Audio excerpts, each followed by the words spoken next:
नमस्कार, आप देख रहे हैं क्राइम तक। मैं हूं अश्विनी सिंह। स्क्रीन पर ये है अजय कमल। अजय की उम्र मात्र 22 साल है, लेकिन 22 साल में ही अजय ने शादी कर ली थी। लेकिन शादी के बाद से ही लगातार कोई ऐसा था जो अजय को टारगेट पर किया हुआ था। अजय निशाने पर था। उसके मर्डर का बकायदा प्लान बनाया जाता है। एक नहीं, दो नहीं, तीन बार मर्डर का प्लान बनाया जाता है, जिसके बाद आखिरकार ताक लगाए जो बैठा होता है शिकारी, वो अपने मकसद में कामयाब हो जाता है। आपको जानकर हैरानी होगी कि जिस तरह से इस वारदात को अंजाम दिया गया, जिस तरह से अजय कमल के मर्डर का प्लान किया गया, वो सोचकर पुलिस भी हैरान परेशान है। और पुलिस भी सकते में आ गई है कि आखिर इस तरह से कोई कैसे सोच सकता है। वो भी कोई अपना था जो अजय कमल को मारना चाहता था। आखिर क्या था पूरा मामला, इस पूरे वीडियो में आपको बताएंगे। शनिवार 18 मई का दिन होता है, जब कानपुर के संचेडी के चकरपुर थाना इलाका होता है। वहाँ पर रोड पर सड़क किनारे एक लाश पड़ी होती है। पुलिस को सूचना मिलती है। पुलिस फौरन मौका वारदात पर पहुंचती है। जब देखती है तो पुलिस शिनाख्ती के लिए अलग अलग पुलिस थाने में इसका फोटो भेज देती है।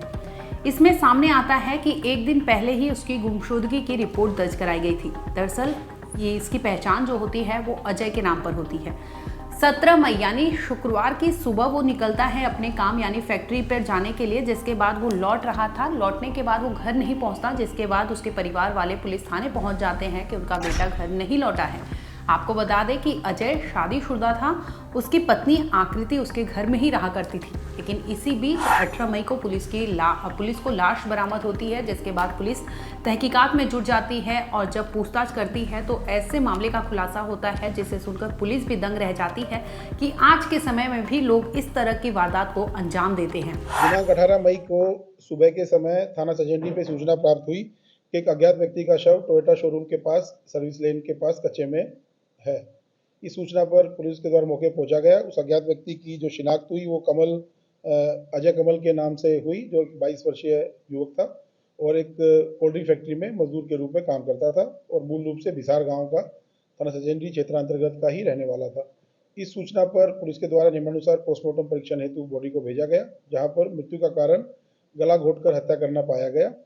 इस संबंध में जो मृतक के परिवारजन थे, उनके द्वारा मृतक के ससुराल पक्ष के 9 व्यक्तियों के खिलाफ, जिसमें 7 पुरुष और 2 महिलाएं थी, उनके विरुद्ध इनके पुत्र की हत्या करने संबंधी आरोप लगाए गए, जिसमें तत्काल सुसंगत धाराओं में अभियोग पंजीकृत किया गया। दरअसल 1 साल पहले यानी साल 2023 की बात है, जब आकृति और अजय कानपुर के ही संचेड़ी इलाके के यहाँ रहते थे, जहाँ पर उनके बीच पहले दोस्ती होती है। दोस्ती होने के बाद इनमें प्यार होने लगता है और प्यार इस कदर परवान चढ़ता है कि दोनों अपने घरों में बात करते हैं कि उन्हें शादी करनी है। इस पर दोनों परिवार वाले राजी नहीं होते। हालांकि अजय जो होता है अपने परिवार को समझाने में सफल हो जाता है, लेकिन आकृति के परिवार, क्योंकि वो ठाकुर कम्युनिटी के थे, जिसकी वजह से वो मना कर देते हैं कि वो शादी अजय से नहीं करेंगे, क्योंकि अजय उनसे नीचे छोटे जात का था, जिसकी वजह से उन्होंने शादी से इनकार कर दिया था। इस पर आकृति नहीं मानती। वो अजय के प्यार में इस कदर पागल होती है कि अजय और आकृति मिलकर अपना घर छोड़ने का इरादा बना लेते हैं। दोनों घर से भागकर शादी कर लेते हैं, जिसके बाद कानपुर में ही वो ब्याह करते थे। इसी बीच लगातार जो लड़की यानी आकृति के परिवार वाले हैं, उनके पिता है राज बहादुर, वो लगातार इसकी जांच करते हैं कि आखिर उनकी बेटी भाग कर गई कहाँ, क्योंकि उन्हें अंदेशा तो हो जाता है कि उनकी बेटी आकृति जो है वो अजय के साथ फरार हो चुकी है और उसने शादी कर ली है। जिसके बाद पिता समेत पूरे परिवार वाले खार खाए बैठे रहते हैं और लगातार अजय की फैमिली और अजय के परिवार से उनमें झड़प होते रहता है कि उनके बेटे ने ठीक नहीं किया, वो खार खाए बैठे थे। इसी दरमियान उन्होंने कई बार ऐसे प्लान बनाया जिसके तहत उन्होंने अपने ही दामाद को मारने का प्लान बना डाला।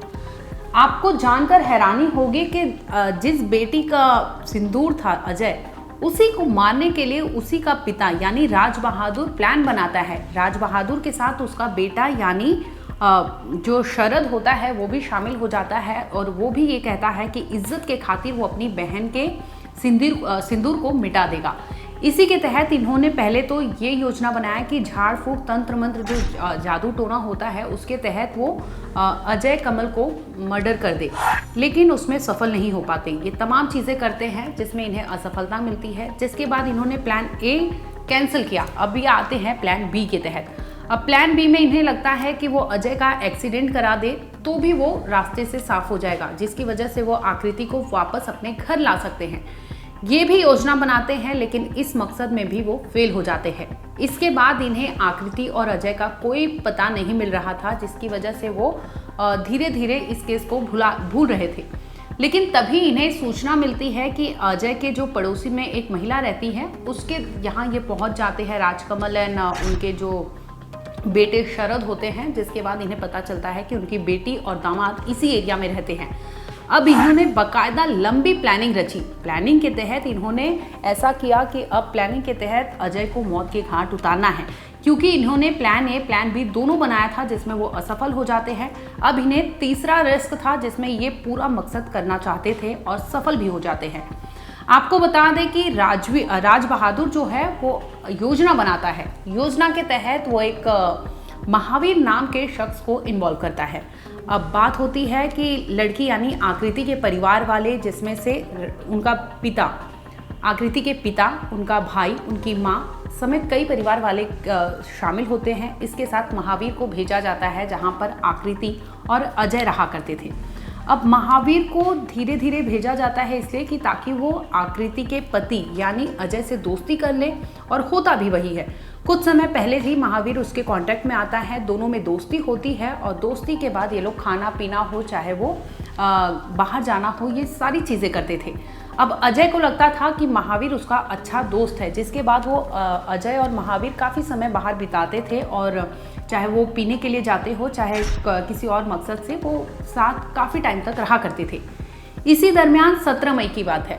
17 मई को जब अजय अपने ड्यूटी से लौट रहा था, फैक्ट्री से काम करके वापस लौट रहा था घर की तरफ, तो बीच रास्ते में महावीर उसे इंटरप्ट करता है, उसे मिल जाता है। अब अजय को लगता है कि अमूमन हम आते जाते हैं, इस वजह से दोस्ती थी, दोस्ती के तहत वो महावीर के साथ हो लेता है।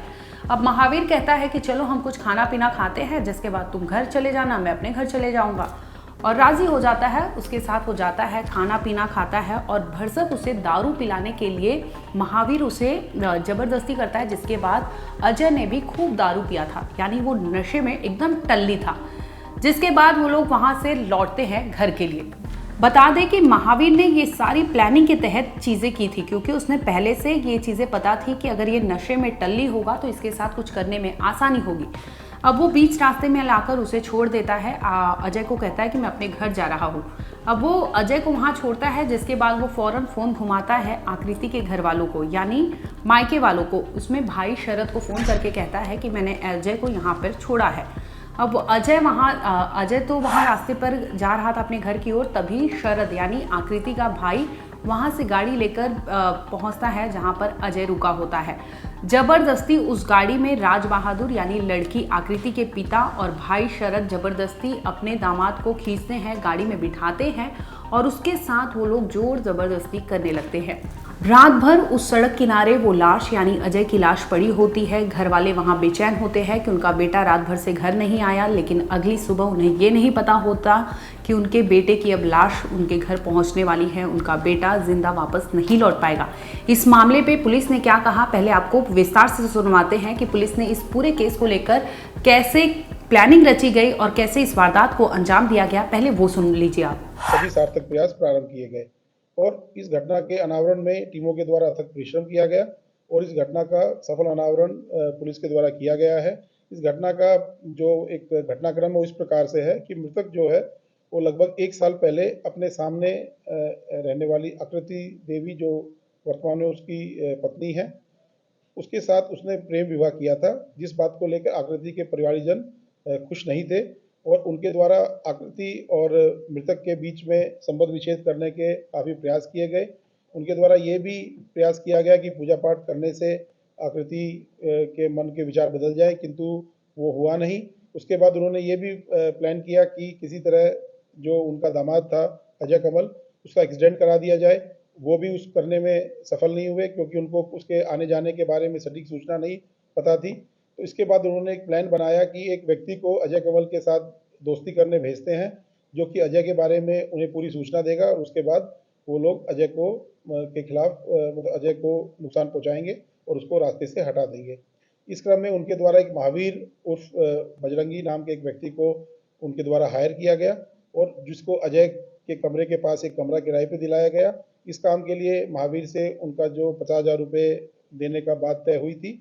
महावीर का काम था कि वो अजय से दोस्ती करेगा और उसको शराब पिलाएगा और उसके बारे में सटीक सूचना अजय के ससुराल पक्ष को देगा।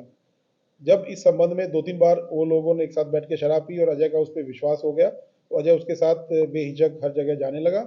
इसी क्रम में 17 तारीख की रात में ये 3 व्यक्ति, जिसमें महावीर, अजय और अजय के बहनोई, ये तीनों लोगों ने एक साथ बैठ के शराब पी।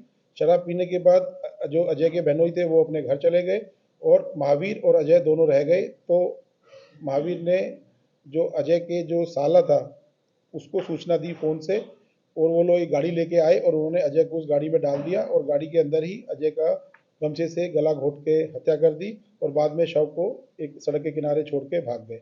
इस पूरी घटना के अनावरण में पुलिस के द्वारा अब तक 5 लोगों को गिरफ्तार किया गया है। इसमें मुख्य अभियुक्त हैं जो कि लड़की के अजय की वाइफ के पिता हैं और उनका नाम है राज बहादुर। उसके अतिरिक्त महावीर उर्फ नन्हे उर्फ बजरंगी, शरद और सत्यम जो कि अजय के साले थे दोनों, और मीना जो कि इनके पड़ोस में रहती थी, और राज बहादुर के परिवार को और महावीर को मिलाने का उसके द्वारा काम किया गया था।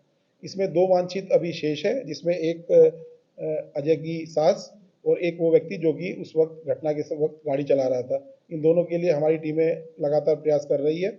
शीघ्र ही ये दोनों भी गिरफ्तार होंगे। राज बहादुर है और उसके द्वारा ही इस पूरे प्रकरण में अपने पुत्रों के साथ, अपने पड़ोसी के साथ और महावीर के साथ मिलकर, अपनी वाइफ के साथ मिलकर इस पूरी घटना का प्लान किया और बाद में इसको एग्जीक्यूट किया।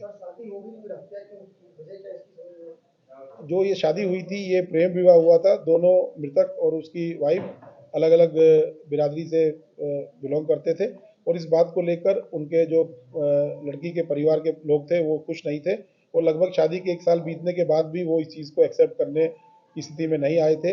उनको लगता था कि इससे हमारे सम्मान को ठेस पहुंची है और उनके द्वारा इस प्रकार का ये घिनौना अपराध किया। भले ही समाज तरक्की कर रहा हो, भले ही देश इतनी तरक्की पर पहुंच गया हो, लेकिन फिर भी कानपुर जैसे इलाके से अगर ऐसी वारदात सामने आती है तो ये सोचने पर मजबूर कर देती है कि ऑनर किलिंग के मामले आज भी हमारे समाज में कितने तेजी से बढ़ रहे हैं। एक खुशहाल परिवार 1 साल से उस घर में वो बेटी, चाहे आकृति हो चाहे अजय हो, खुशहाल से रह रहे थे, जिंदगी अपना गुजर बसर कर रहे थे। लेकिन ये मायके वाले को रास नहीं आता, उन्हें लगता है कि उनकी बेटी उनसे नीची जाति में कैसे जा सकती है, जिसकी वजह से वो 1 साल तक पूरे प्लान बनाते हैं और 1-2 नहीं बल्कि 3 प्लान बनाते हैं, जिसके बाद तीसरी बार वो अपने दामाद को मारने में सफल हो जाते हैं। बता दें कि पुलिस ने इस केस में 9 लोगों पर आरोप दर्ज किया है। 9 लोगों की शिकायत मिली थी क्योंकि अजय का परिवार लगातार ये आरोप लगा रहा था कि हो न हो इन्हीं के परिवार वाले ही इस हत्याकांड को अंजाम देंगे, क्योंकि जिस तरह से मर्डर करके रोड पर लाश को फेंकी गई थी और पोस्टमार्टम रिपोर्ट जब सामने आता है तो पूरा मामला चौंक जाते हैं, लोग चौंक जाते हैं कि आखिर जिस तरह से इस केस को एक एक्सीडेंट बताया जा रहा था, लेकिन पोस्टमार्टम रिपोर्ट में आता है कि गले पर निशान है जिसकी वजह से इसकी मौत हुई है। जिसके बाद पुलिस की सुई घूमती है और पूरे परिवार वाले यानी जितने भी नामजद होते हैं उनके खिलाफ पुलिस एक्शन लेने लगती है। और इस केस में पुलिस ने कई लोगों को, चाहे वो माँ हो, चाहे वो पिता हो, चाहे वो भाई हो, समेत कई लोगों को पुलिस ने गिरफ्तार किया है। आगे की जांच चल रही है। इस केस में जो भी अपडेट होगा हम आप तक जरूर लाएंगे। देखते रहिए क्राइम तक।